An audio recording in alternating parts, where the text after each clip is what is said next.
Hi guys, welcome back. Ramadan നോമ്പ് തുറയിൽ snacks ഐറ്റംസിൽ ഏറ്റവും മുമ്പിൽ നിൽക്കുന്നത് നമ്മുടെ സമോസ തന്നെയാണ്. എന്നാൽ ഏറെക്കുറെ എല്ലാവർക്കും ഇഷ്ടപ്പെട്ട ഒരു ഐറ്റവും കൂടെയാണിത്. അപ്പോൾ വാ നമുക്ക് ഇങ്ങനെ സമൂസയുടെ റെസിപ്പി കണ്ടാലോ.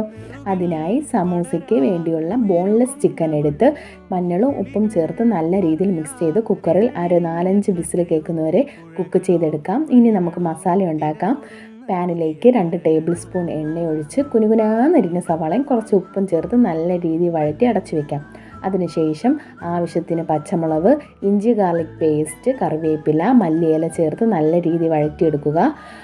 അത് കഴിഞ്ഞ് നമുക്ക് മസാലകളൊക്കെ ഇട്ട് കൊടുക്കാം. 1/4 ടീസ്പൂൺ വീതം എല്ലാ മസാലയും ഇട്ട് കൊടുക്കാം. മുളക് പൊടി, മല്ലിപ്പൊടി, മഞ്ഞൾപ്പൊടി, പെപ്പർ പൗഡർ, ചിക്കൻ മസാല എല്ലാം ചേർത്ത് നമുക്ക് നല്ല രീതിയിൽ പച്ചക്കുത്തൽ മാറുന്നവരെ മിക്സ് ചെയ്തെടുക്കാവുന്നതാണ്. വേവിച്ച് വെച്ചിരിക്കുന്ന ചിക്കൻ നമ്മുടെ മിക്സിയിലെ ജാറിലേക്ക് ഇട്ട് ഒന്ന് കറക്കി വരാം. എന്നിട്ട് നമുക്ക് ഈ മിക്സിലേക്ക് ഈ ചിക്കൻ ഇട്ട് കൊടുത്ത് നല്ല രീതിയിൽ മിക്സാക്കി എടുക്കാം.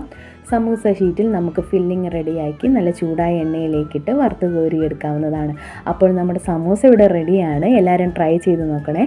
കൂടുതൽ വീഡിയോസിനായി ഫോളോ ഫോർ മോർ. അടുത്ത വീഡിയോ കാണുന്നവരേക്കും ബൈ.